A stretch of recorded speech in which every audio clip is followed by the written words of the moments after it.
प्रधानमंत्री मोदी ने ऑपरेशन सिंदूर के बाद राष्ट्र को संबोधित करते हुए कहा कि भारत ने आतंकवादियों को मुंह तोड़ जवाब दिया है और पाकिस्तान को चेतावनी दी है कि अगर वो आतंकवाद को बढ़ावा देना बंद नहीं करता तो उसे गंभीर परिणाम भुगतने होंगे। प्रधानमंत्री नरेंद्र मोदी ने ऑपरेशन सिंदूर के बाद पहली बार राष्ट्र को संबोधित किया। उन्होंने कहा कि 22 अप्रैल को पहलगाम में आतंकियों ने जो बर्बरता दिखाई थी उसने देश और दुनिया को झकझोर दिया था। प्रधानमंत्री मोदी ने कहा कि बीते दिनों में हमने देश का सामर्थ्य और उसका संयम दोनों देखा है। उन्होंने कहा भारत की सेनाओं ने पाकिस्तान में आतंकी ठिकानों पर उनके ट्रेनिंग सेंटर्स पर सटीक प्रहार किया और अब पाकिस्तान से बात होगी तो टेरर की होगी, अगर पाकिस्तान से बात होगी तो पीओके पे होगी। ऑपरेशन सिंदूर में पिटे पाकिस्तानी सेना के डीजीएमओ ने कल एक बार फिर भारत के डीजीएमओ से बात की। बातचीत में एक दूसरे पर गोली नहीं चलाने के फैसले को जारी रखने पर सहमति बनी। भारत और पाकिस्तान के सैन्य अभियान महादेशकों के बीच कल शाम दोबारा बातचीत हुई। पाकिस्तान की पहल पर की जा रही इस बातचीत में सैन्य कार्रवाई और गोलीबारी रोकने के लिए 10 मई को बनी स्थिति के विभिन्न पहलुओं पर विचार विमर्श किया गया। डीजीएमओ के बीच इस बातचीत की सहमति बनी कि भारत और पाकिस्तान की ओर से एक दूसरे पर गोलीबारी नहीं की जाएगी। साथ ही भारत और पाकिस्तान एक दूसरे के खिलाफ कोई आक्रामक कार्रवाई नहीं करेंगे, शत्रुतापूर्ण कार्रवाई नहीं करेंगे। सीज फायर को लेकर भारत की सख्त चेतावनी के बाद रात बॉर्डर पर शांति नजर आई। लोग धीरे धीरे अपने काम पर लौट रहे हैं। भारत पाकिस्तान के सीज फायर पर सहमत होने और पाकिस्तान को भारत की चेतावनी के बाद बॉर्डर पे अब शांति है। राजौरी, पुंछ, जम्मू, सांभा और उधमपुर के लोग धीरे धीरे काम पर लौट रहे हैं। एलओसी पे भी रात ना तो कोई सीज फायर उल्लंघन हुआ और ना ही कोई ड्रोन्स दिखे। सीमा पे गोलीबारी के कारण डर और अनिश्चितता के साए में जी रहे स्थानीय लोग अब राहत की सांस ले रहे हैं। बाजारों में रौनक लौटने लगी है, दुकान फिर से खुल रही हैं। अगली लड़ाई अलग तरीके से लड़ी जाएगी और भारतीय सेना नए मिशन के लिए तैयार है। ऑपरेशन सिंदूर को लेकर भारतीय सेना ने अपडेट दिया है और पाकिस्तान की पोल खोल दी है। भारतीय सेना ने कल प्रेस कॉन्फ्रेंस में पाकिस्तान को कड़ा संदेश दिया। सेना के DGMO lieutenant general Rajiv Ghai, navy से वाइस एडमिरल एएन प्रमोद और एयरफोर्स से एयर मार्शल अवधेश कुमार भारती ने ऑपरेशन की जानकारी दी। एयर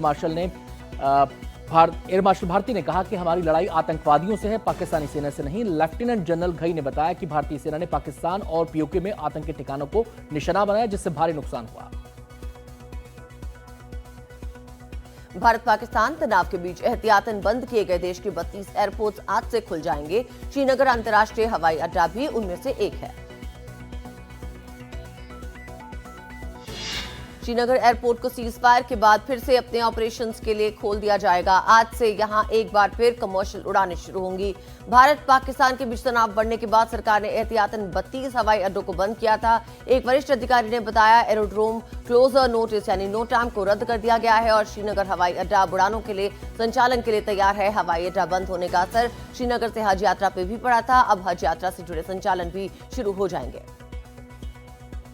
ऑपरेशन सिंदूर की सफलता को लेकर आज बीजेपी देश भर में आज से तिरंगा यात्रा निकालने जा रही है। यात्रा 10 दिनों तक जारी रहेगी। भारतीय जनता पार्टी कल से 23 मई तक मतलब आज से 23 मई तक देश भर में तिरंगा यात्रा निकालने जा रही है। 10 दिन चलने वाली इस राष्ट्रव्यापी यात्रा का मकसद ऑपरेशन सिंदूर की उपलब्धियों को हर नागरिक तक पहुंचाना है। बीजेपी जनता को बताएगी कि ऑपरेशन सिंदूर के तहत भारत ने कैसे अपने नागरिकों को संकट से सुरक्षित निकाला और राष्ट्रीय स्वाभिमान को मजबूत किया। इस यात्रा को कोऑर्डिनेट करने की जिम्मेदारी पार्टी के वरिष्ठ नेता संबित पात्रा, विनोद तावड़े और तरुण चुग जैसे नेताओं को सौंपी गई है।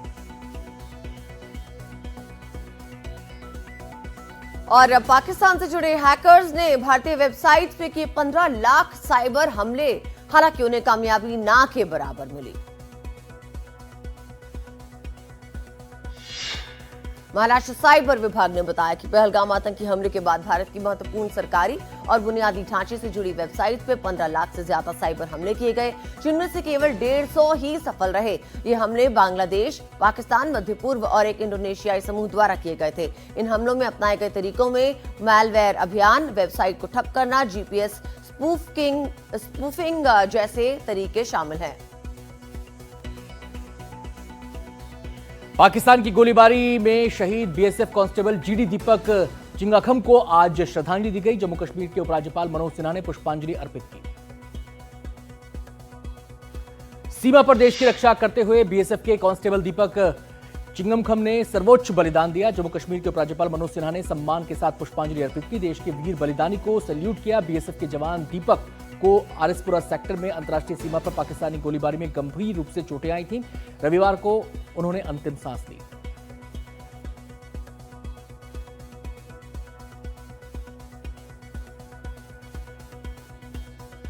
और करीब हफ्ते भर की बंदी के बाद बाजार गुलजार है। जम्मू कश्मीर के नौशेरा की मेन मार्केट में कल दुकानें खुली और लोग जरूरत का सामान लेने यहां पहुंचे। भारत पाकिस्तान के बीच तनाव कम होने के बाद सीमावर्ती इलाकों के लोगों ने राहत की सांस ली है। बाजार फिर से सजने लगे हैं। पिछले एक हफ्ते में दुकानदारों के साथ लोगों को भी काफी परेशानी का सामना करना पड़ा। जिंदगी पटरी पे जरूर लौट आई है, लेकिन लोगों का मानना है कि पाकिस्तान का कोई भरोसा नहीं और बार बार सीज फायर तोड़कर दुश्मन ने इसे साबित भी किया है।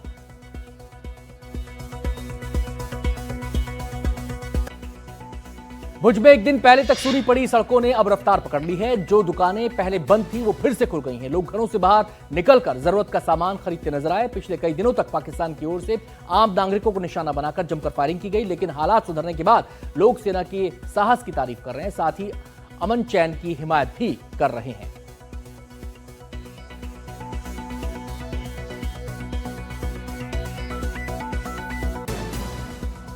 मई के महीने में अमूमन सैलानियों से गुलजार रहने वाली श्रीनगर घाटी आजकल सुनसान नजर आ रही है। हालांकि लोगों को उम्मीद है कि यहां रौनक जल्द ही लौट आएगी।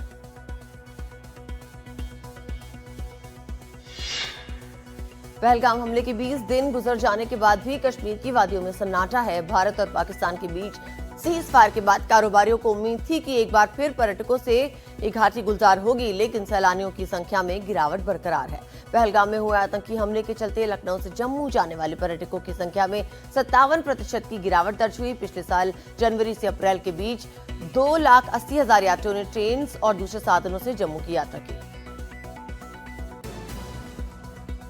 हाल के दिनों में पाकिस्तान कई बार भूकंप से कांपा। कल एक बार फिर वहां 4.6 तीव्रता वाला भूकंप आया। पाकिस्तान में कल भूकंप के झटके महसूस किए गए। इसकी तीव्रता 4.6 मापी गई। हालांकि इस भूकंप में जानमाल के नुकसान की खबर नहीं है। राष्ट्रीय भूकंप विज्ञान केंद्र के अनुसार पाकिस्तान में सोमवार दोपहर 1:26 पर भूकंप के झटके महसूस किए गए। ये भूकंप मध्यम तीव्रता का था और इसका केंद्र बलूचिस्तान में था। इस भूकंप की गहराई 10 किलोमीटर नीचे थी, जिसका अक्षांश 29.12 था।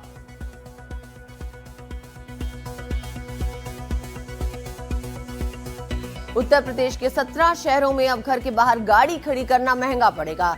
योगी सरकार ने नया नियम लागू किया है, जिसके तहत घर के बाहर वाहन पार्क करने पर शुल्क देना होगा। उत्तर प्रदेश के 17 जिलों में अब घर के बाहर गाड़ी खड़ी करने पर शुल्क लगेगा। योगी सरकार ने यह फैसला लिया है। यह नियम उन लोगों पर लागू होगा जिनके घर में पार्किंग की जगह नहीं है और वो अपनी गाड़ी बाहर पार्क करते हैं। नई पार्किंग व्यवस्था के लिए नगर निगम प्रशासन रात में गाड़ियों के लिए पार्किंग की जगह बनाएगा। भीड़ वाले शहरों में त्योहारों के दौरान फ्लाईओवर्स के नीचे पार्किंग की सुविधा भी दी जाएगी।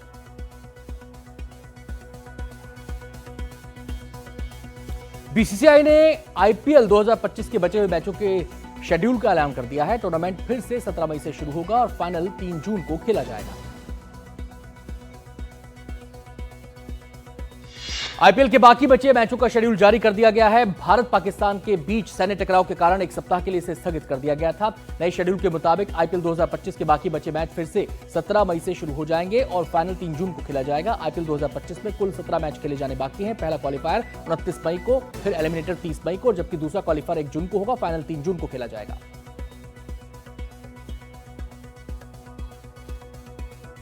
भारतीय टेस्ट इतिहास के सबसे सफल कैप्टन विराट कोहली ने संन्यास का ऐलान कर दिया। अब वो रेड बॉल क्रिकेट में भारत के लिए नहीं खेलेंगे। इंस्टाग्राम पे पोस्ट डालकर विराट ने ये ऐलान किया। भारतीय क्रिकेट टीम के स्टार बल्लेबाज विराट कोहली ने आखिरकार टेस्ट क्रिकेट से संन्यास की घोषणा कर दी है। पिछले कुछ दिनों से इसको लेकर काफी चर्चाएं हो रही थी कि वो आगे खेलेंगे या इस फॉर्मेट को अलविदा कह देंगे। चयनकर्ताओं द्वारा उनको इंग्लैंड दौरे को देखते हुए फैसले पर विचार करने तक की बात सामने आई थी, लेकिन कल विराट कोहली ने आधिकारिक तौर पर टेस्ट को अलविदा कर दिया। विराट ने 2011 में भारतीय टेस्ट टीम में डेब्यू किया था।